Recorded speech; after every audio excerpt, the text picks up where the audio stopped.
You're listening to Public Safety First, a podcast to help you learn about the First Responder Network Authority and how you can be part of the future of public safety technology. And now, your host. Welcome to another edition of the Public Safety First podcast. I'll be your host today, Adam Geisler with the First Responder Network Authority. Medium and welcome. Today we have Crystal Hottowe with the Makah Tribe sitting down to talk to us a little bit about her roadmap engagement that we conducted on the Makah Reservation in Northwest Washington. Crystal, welcome. Thank you, Adam. I'm happy to be here. Awesome.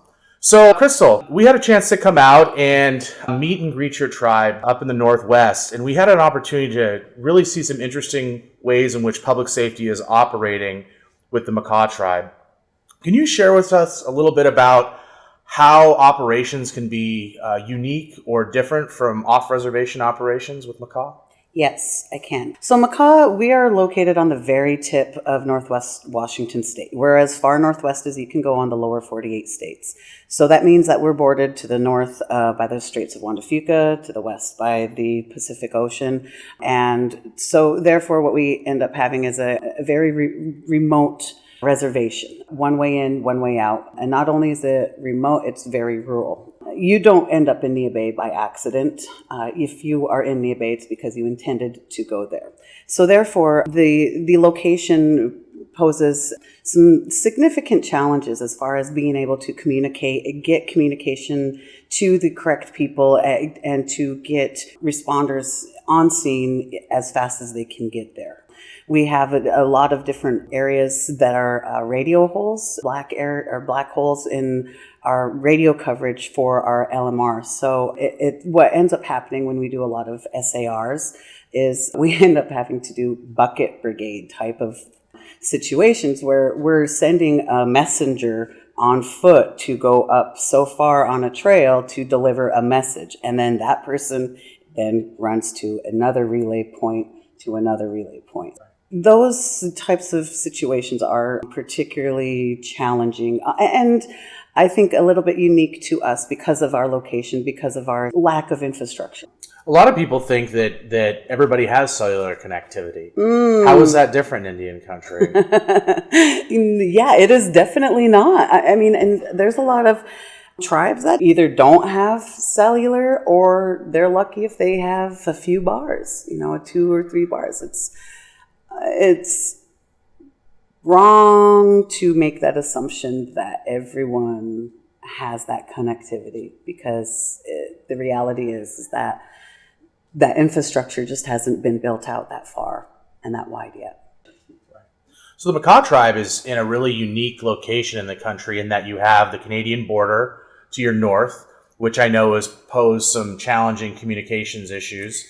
But that also brought forward the border relationship in the ocean, brought forward a unique environment that we don't always touch a whole lot on, which is the marine environment. So Crystal, can you share with me a little bit about how response occurs on the water, being that you have so many people in the water regularly as part of the cultural activities of the tribe?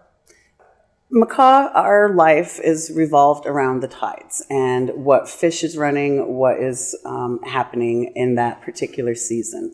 While we have other interior tribes that have their trails, that their gaming trails, their traveling trails, how they get to point A to point B.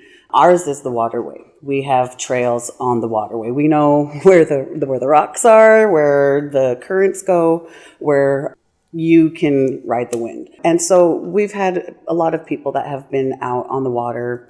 They're out there gathering shellfish and they've been swept away by a rogue wave.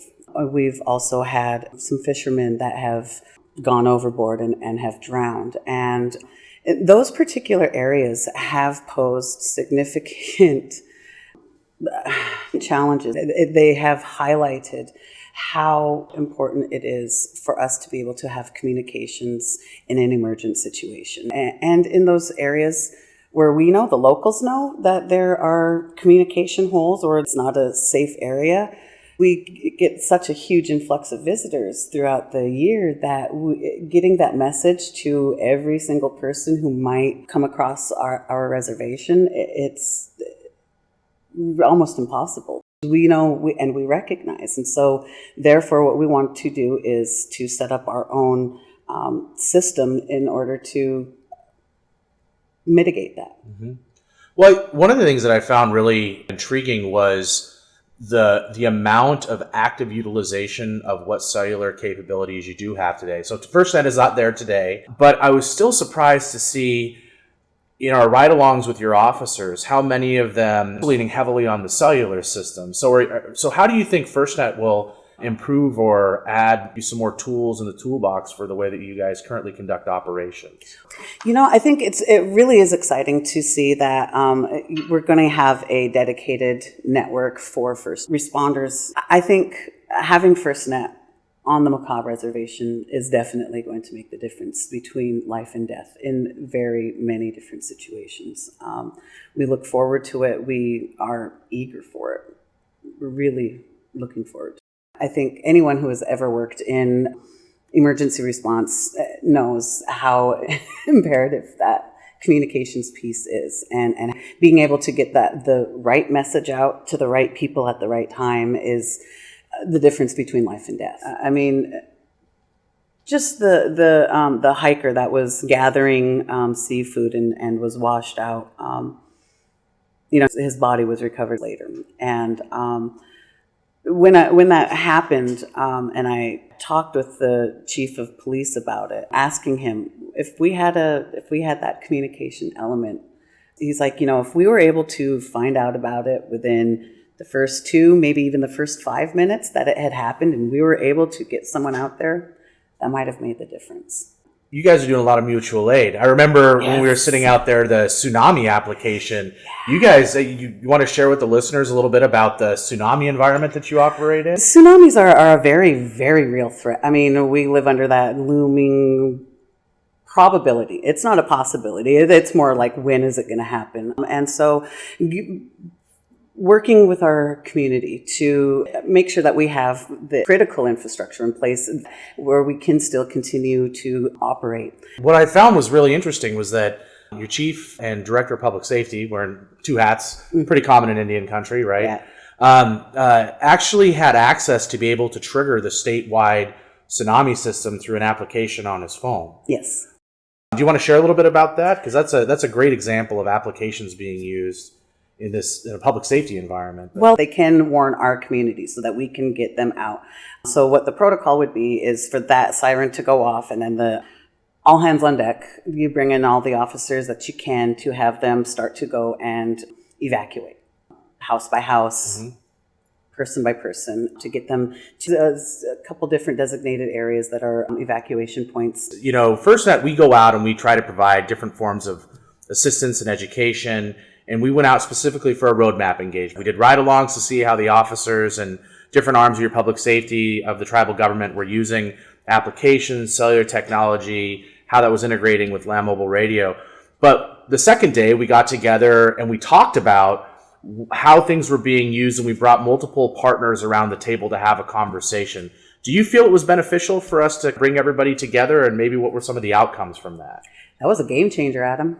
It really was, because while we always have conducted mutual aid and we've worked together, we've never really actually had a space for us to meet and say, these are some future issues that we should take into consideration so that we can start planning. We can help you plan. You can help us plan. We can create a community resiliency through this partnership. And that's the direct result of that meeting from you guys. So thank you. We really appreciate the invitation to come out and participate, and I'm glad to hear that the feedback was positive. So one of the things we try to do with this particular podcast is also to shed some light on some specific elements that tribes face, and give each tribe an opportunity to share a little bit about what they want people to know from their perspective. So when it comes down to Makah, is there anything that you feel like people need to understand about Indian country and tribal broadband? With tribal broadband, that's another form of tribal sovereignty. And I think tribes are beginning to become hip to that. They're realizing, understanding, and recognizing how it can be utilized in the future. And I want to acknowledge and encourage other tribes to continue to do that, to be a voice. Because as far as broadband is concerned, it's going to do a lot for economic development. It has done a lot already. It's going to continue to do a lot. And for some tribes, it might make the difference for them. Well, Crystal, I want to thank you again for spending a few moments with us to talk about the Makah Tribe and some of the unique challenges and some of the exciting things that you're doing, as well as the continued support on the tribal working group. So with that being said, do you have anything else you want to share? Well, I would like to thank you. You're a valuable resource. I appreciate that I have the ability to call you if I need to with any question about FirstNet. I am honored to be a part of this tribal working group, and I look forward to the work that we're going to be doing. We're happy to have you. So from Anchorage, Alaska, this is Adam Geisler, National Tribal Government Liaison. V'shum Plovit. Have a good day. Thanks for listening today. We're excited to have you join our podcast community. Make sure to subscribe on iTunes, SoundCloud, and YouTube. You can learn more about the First Responder Network Authority at firstnet.gov and learn about FirstNet products and services at firstnet.com.